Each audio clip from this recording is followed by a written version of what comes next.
সর্ষে দিয়ে পুঁটি মাছের এরকম রেসিপি থাকলে গরম ভাতের সঙ্গে দ্বিগুণ জমে যাবে। খেতে এতটাই টেস্টি হয়, এইভাবে একবার হলো বাড়িতে ট্রাই করে দেখতে পারেন। নমস্কার বন্ধুরা, অমৃতা কুকিং চ্যানেলে সবাইকে স্বাগত জানিয়ে আবারও হাজির হয়েছি। তো যে সকল বন্ধুরা ইউটিউব চ্যানেল থেকে দেখছেন তারা প্লিজ চ্যানেলটাকে সাবস্ক্রাইব করে আমার পাশে থাকবেন, আর যারা ফেসবুক থেকে দেখছেন তারা পেজটাকে ফলো করে রাখবেন, আর স্কিপ না করে পুরো রেসিপিটি দেখবেন। আশা করছি খুবই ভালো লাগবে। তো চলুন রেসিপিটি শেয়ার করা যাক। এখানে দেখুন বন্ধুরা, নিয়ে এনেছি পুঁটি মাছ। আর এই যে দেখুন বন্ধুরা, এগুলো হচ্ছে গঙ্গার পুঁটি মাছ।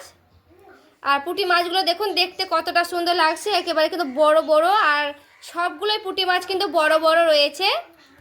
দেখুন একটাও কিন্তু ছোট ছোট নয়, সবগুলোই কিন্তু বড় বড়, খুব সুন্দর মাছগুলো, একটা একটা ঝাড়া ঝাড়া রয়েছে। তো এই মাছগুলো কিন্তু বাছতে খুবই সুন্দর। দেখুন আমি হাত দিয়ে কিন্তু বেছে নেব এই মাছগুলোকে। তো দেখুন খুব সুন্দর করে কিন্তু বাছানো যায় এই পুঁটি মাছগুলো। তো প্রথমে আমি এইভাবে খোসাগুলো ছাড়িয়ে নিচ্ছি দেখুন, আর খুব সুন্দর কিন্তু ছাড়ানো যাচ্ছে। এই হাত দিয়েও কিন্তু আমি এই পেটটা এইভাবে ফাটিয়ে নিচ্ছি, দিয়ে দেখুন ভুটিটা বের করে নিচ্ছি, এই যে দেখুন। আর খুব সুন্দর করে কিন্তু বাছানো যায় এই মাছগুলো। আর দেখুন মাছের ভেতরে কিন্তু ডিমও হয়ে গেছে, যেহেতু এখন বর্ষার মাছ, সব মাছে কিন্তু ডিম হয়ে যায় এই মাছগুলো। আর আমার কিন্তু কোনো বটি বা ছুরি লাগবে না, হাত দিয়ে এই মাছগুলো সবগুলোই আমি মাছ বেছে নেব। আর দেখুন কান পাশাটাও এইভাবে আমি বাদ দিয়ে নিচ্ছি, এই যে দেখুন কান পাশাটা বাদ দিয়ে দেবেন, যেহেতু এটা বালি আছে অনেক এই মাছগুলোর, নদীর মানে গঙ্গার মাছ বালি খেয়ে নেয় কিন্তু এই মাছগুলো, তার জন্য কিন্তু বালি লেগে থাকে কষাগুলোতে, তাহলে মানে কিচকিচ করবে। তো দেখুন এই মাছটা কিন্তু আমার খুব সুন্দর করে বাছানো হয়ে গেছে, রেডি হয়ে গেছে মাছটা। তো এটা আমি রেখে দিচ্ছি। আবারও সেমভাবে কিন্তু আমি মাছগুলো বেছে নেব। তো এখানে আমি এইভাবে কিন্তু সবগুলোই মাছ বেছে নিচ্ছি হাত দিয়েই, তারপরে আমি আবারও ফিরে আসছি। এখানে দেখুন বন্ধুরা, খুব সুন্দর করে মাছটাকে ধুয়ে নিয়ে চলে এসেছি। এরপরে দিয়ে দিব পরিমাণ মতো লবণ, দিয়ে দিচ্ছি হলুদের গুঁড়া।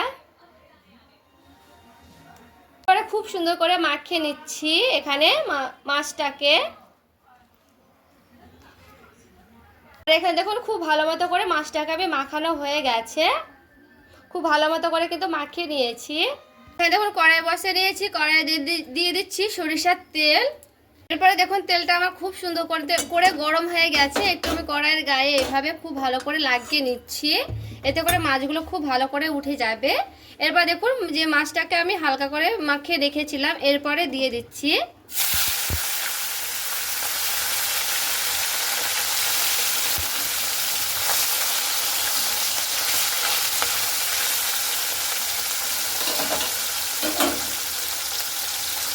গ্যাসের আঁচ বাড়িয়ে দিয়ে খুব ভালো মতো করে এক পিঠটা ভেজে নেব।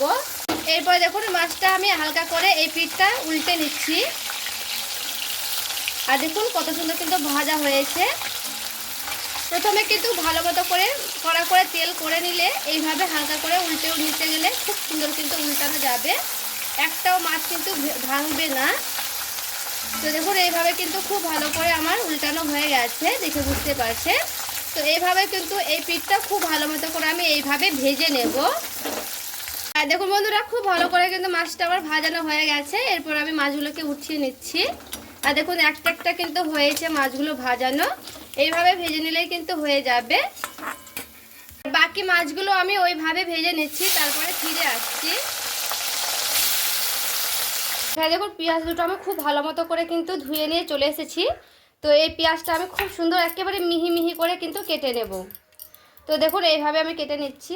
তো পেঁয়াজটা আমার খুব সুন্দর মিহি মিহি করে কিন্তু কাটানো লাগবে এখানে। তো এইভাবে আমি একটু মিহি মিহি করে কেটে নিচ্ছি। তো দেখুন প্রথমে জিরি জিরি করার জন্য একটু 2 পিস কেটে নিয়েছি, তারপরে কিন্তু এইভাবে করে নিচ্ছি। তো এইভাবে আমি একেবারে ছোট ছোট করে কেটে নিচ্ছি পেঁয়াজটাকে। এখানে পেঁয়াজটা একেবারে জিরি জিরি করে কিন্তু কেটে নেওয়ার চেষ্টা করবেন, এতে করে ভালো লাগবে তার জন্য।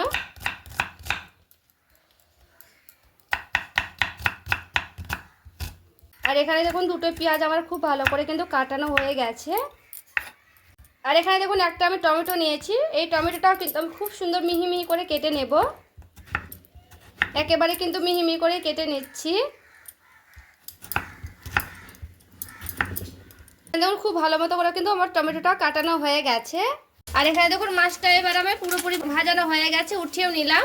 এখানে দেখুন মাছ ভাজা তেল কিন্তু রয়ে গেছে। তো এখানে আমি অল্প পরিমাণে দিয়ে দিচ্ছি কালো জিরে, এরপরে কেটে রাখা পেঁয়াজগুলো দিয়ে দিচ্ছি। পেঁয়াজটা এখানে লাল লাল করে ভেজে নেব।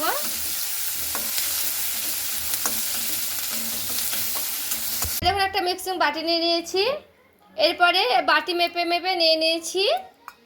দেখুন পুরো ভর্তি নিয়ে এই বরাবর নিয়েছি সরষা নিয়ে নিয়েছি। দেখুন 1 চামচের মতো সাদা জিরে, এরপরে দেখুন নিয়ে নিয়েছি কাঁচা লঙ্কা পাকা পাকাগুলো। এরপরে খুব সুন্দর করে আগে আমি এগুলোকে হালকা গুঁড়ো করে নেব। হালকা একটু পেস্ট করে নিয়েছি, দিয়ে দিচ্ছি জল দিয়ে খুব সুন্দর করে একটা মিহি পেস্ট করে নেব।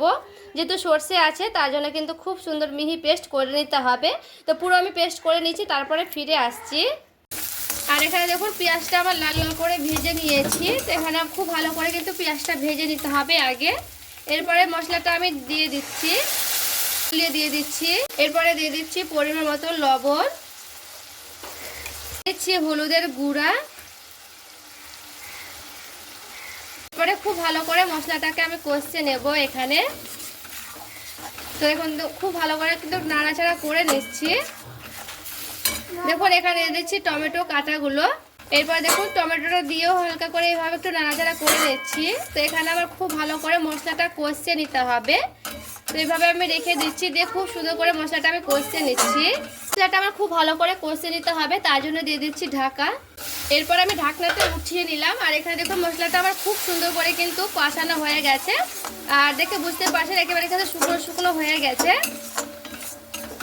এরপরে দেখুন দিয়ে দিচ্ছি জলটা দিয়ে হালকা করে এভাবে আমি খুব সুন্দর করে একটু নাড়াচাড়া করে নিচ্ছি। যেহেতু এখানে সর্ষে দিয়েছি তার জন্য কিন্তু খুব একটা শুকনো শুকনো করে কষলাম না।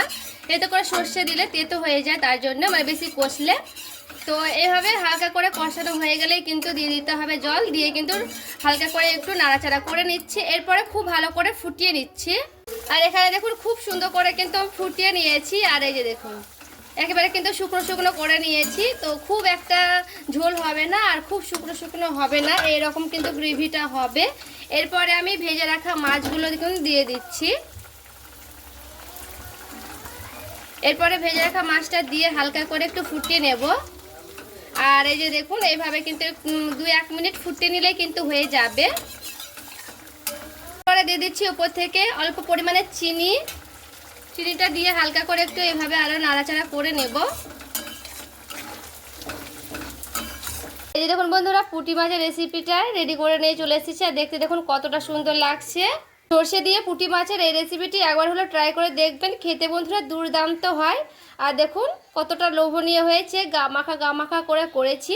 তো আজকে এই রেসিপি কেমন লেগেছে অবশ্যই আমাকে কমেন্ট করে জানাবেন। ভালো লেগে থাকলে প্লিজ লাইক কমেন্ট শেয়ার করে বন্ধুদের সঙ্গে দেখার সুযোগ করে দেবেন। তো দেখা হচ্ছে আরও একটি রেসিপির সঙ্গে। সবাই ভালো থাকবেন, সুস্থ থাকবেন।